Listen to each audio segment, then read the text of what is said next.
ready for that. Jason Cundy saying Chelsea can't win the title. You never know, Jace. You never know. Chelsea looking very, very good at the moment. This is The Social here on talkSPORT 2 with me, Olly, Clink, alongside Harry Symeou. The Chelsea boss, Enzo Maresca, has said his side are working hard so their fans can start dreaming again. They sit in second place in the Premier League, ahead of Arsenal, Harry, and champions Manchester City before travelling to Spurs on Sunday. But Maresca says that his side shouldn't be considered in the title race yet. Also, you have to do many more things good, not only score goals. You have to avoid to concede goals. That overall, I think also defensively we are doing quite well. But I said we are just focused on Sunday game, and then the next one we are not thinking about April, May, June, these kind of things because it's too early. And in football, everything can change very quick. So the focus is just to Sunday game and today's session and tomorrow's session. This is the only things that I'm worried and concerned. We spoke about Spurs a bit earlier on. Let's talk a bit more about Chelsea here.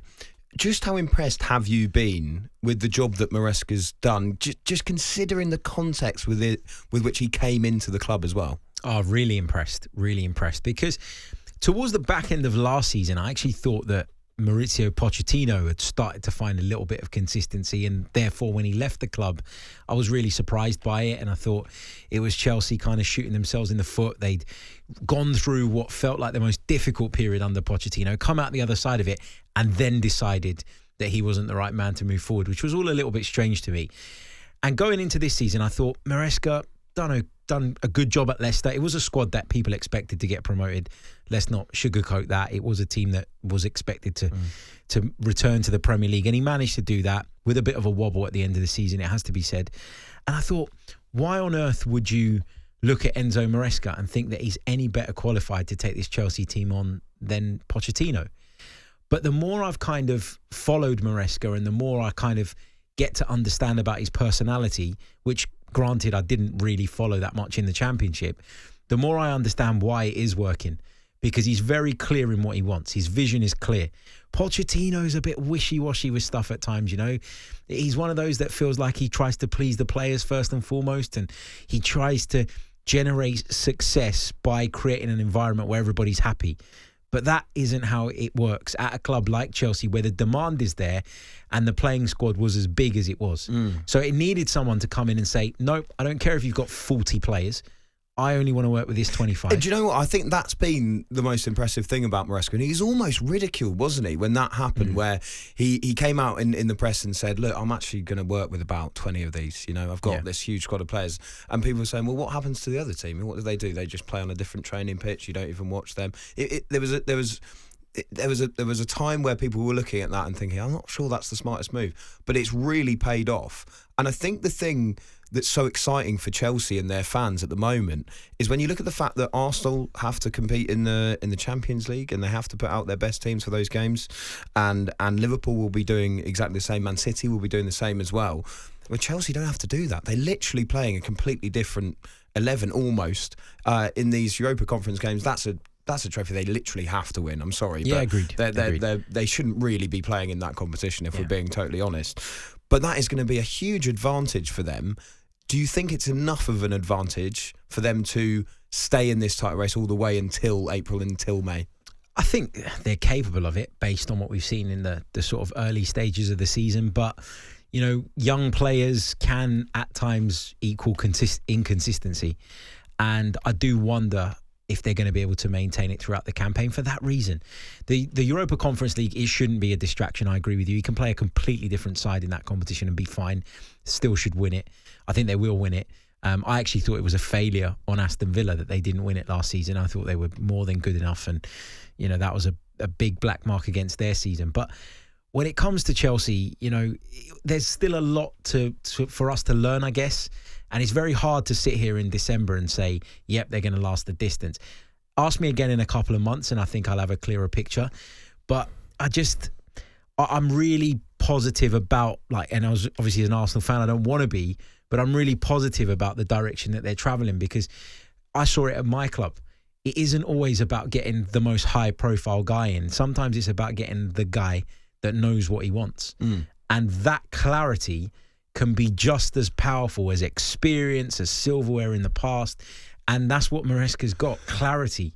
Everything he does is clear. He knows what he wants. There's no messing around. And he just seems to have such a bond with the players as well. I can remember after the game where Cole Palmer scored 4 in the first half, after the game, Maresca, the first question, of course, was about Cole Palmer and how well he'd done. And he just said, yeah, but he could have scored more. And there was a hint of a joke in that, but it was a bit of seriousness as well. And Cole Palmer, and this is where you could see that relationship, said exactly the same in his interview, and said, you know, I know the manager would have thought I could have taken more chances today. This is a guy who scored 4 in one game. That's very rarely ever been done.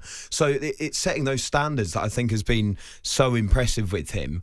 And like you say, it just feels like Chelsea are in that right direction of travel. Given that, how much credit do we need to start giving the owners for the way they have approached everything? Are we reaching that stage where people maybe need to eat a bit of humble pie because of just how much stick they got for the way they were going about their business? I think that it's a bit too early to start giving them credit, just because you wouldn't put it past them interfering in January or next summer again.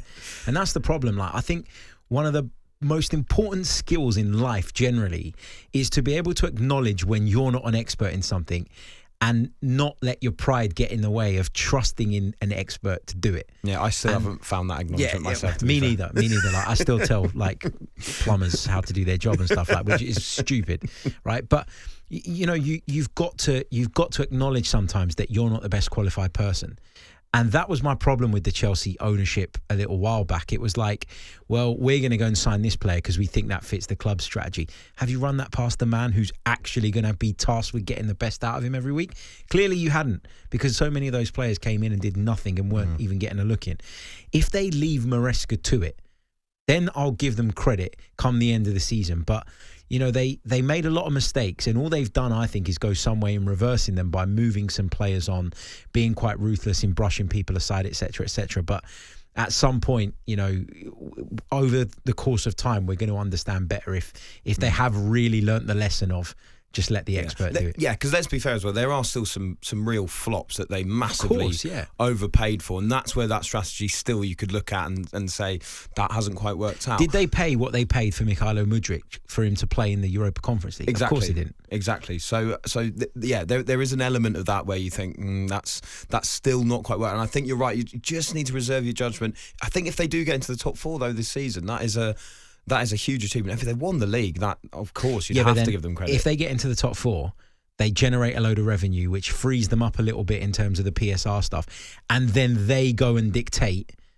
to Enzo Maresca that we're going to bring in a load of players that maybe aren't your choice. They could end up back in square one again. And that's why I'm not saying that what they're doing right now is bad, but I'm not going to sit here and say, considering 6 months ago I thought they were a joke and a laughing stock, I'm not going to sit here now and say, oh, they're brilliant, because the team's doing well. And also, I think, again, going back to Maresca, and to be fair, you have to give credit to Pochettino as well, but the way he has taken some of those players who were completely bereft of confidence. We knew they were good players. We'd seen them play in the Premier League. I'm talking about Caicedo. Jackson wasn't in the Premier League, but you know, awful run of form. Again, a bit of a laughing stock as a player. The way they have been turned around to look like those players who had that potential, you have to give credit to both Pochettino, but also Maresca as well, I think. A bit earlier on today over on talkSPORT, actually, on White and Jordan, Troy Deeney, a question was put to him about Chelsea being the dominant force in English football in the next 5 years. And he pretty much said that could be a possibility. Where do you stand on that? Do you think it's too early to make that shout? Yeah, I think it's too early to make that shout. I think I can understand where people are coming from. You look at the age profile of the squad, you look at the fact they're performing right now, but we're not a long way into the season. Like, we're not even halfway into the season. And, you know, you could lose 3 games on the trot and find yourself in a top 4 battle. And then we're not talking about you as title contenders. And all of a sudden the narrative is very, very different. So, again, the same with the ownership. I'll reserve my judgment on that. But Maresca should say those types of things because he wants to blood confidence into a group of young players that have had their confidence shattered in a lot of cases.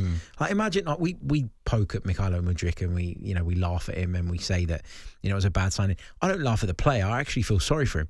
I'm laughing at the club that sanctioned the £100 million deal or whatever it was to get him in the door. But that's taken its toll on him. Of course it has. You think last season when Caicedo was getting hammered every single week, that didn't take a toll on him? It does. And I think Maresca is saying things and doing things, and I know that idea of them dominating came from his comments last week. It's part of his way, I think, of building those guys up again to believe that they've got what it takes. Yeah, what a player Caicedo, by the way. Yeah, he's fantastic. been absolutely brilliant for Chelsea. They're flying. Spurs have had a difficult week, so of course it'll end Tottenham 3, Chelsea 0 on Sunday.